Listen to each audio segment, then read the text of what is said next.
Ang tindi na makinarya doon. Sarong? Ano na naman ang makina ron? Abay, may nakita ko isang dahon lang, ipinasok sa makina. Isang dahon. Isang gisapatan lang. Ano nangyari? Sigarilyo na. Ganon kabilis? Tapos may nakita ko isang buong baka hinihila. Isang buong baka? Pinasok sa makina. Yung baka? Isang kisapatan lang. Ano nangyari? Corn beef dilata na. Oh, matindi. Ang bilis, Sarong. Pero mas matindi ang Pinoy diyan. Sandali lang.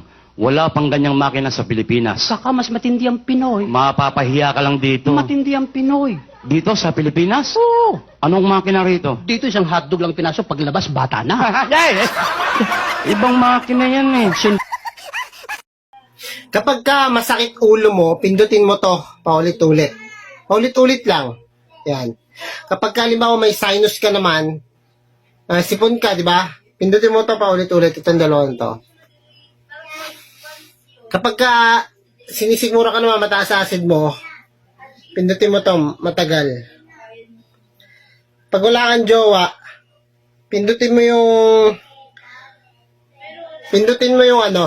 ilaw. Pindutin mo yung ilaw, patayin mo, tapos matulog ka. Tulog lang eh. Pahinga.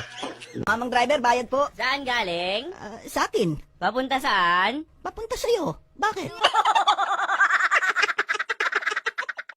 Lately, medyo very low talaga ang emotion ko. Parang nalulungkot ako. Parang nade-depressed. Depressed? Okay na pala ako.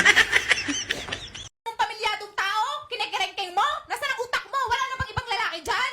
Matagal nang walang kayo, bago naging kami, wala nang kayo. Hindi nga kami naghihiwalay, nakakaintindi ka ba? Ikaw ang hindi nakakaintindi. Ikaw Alam hindi mo, nagsasama nakakaintindi. kami.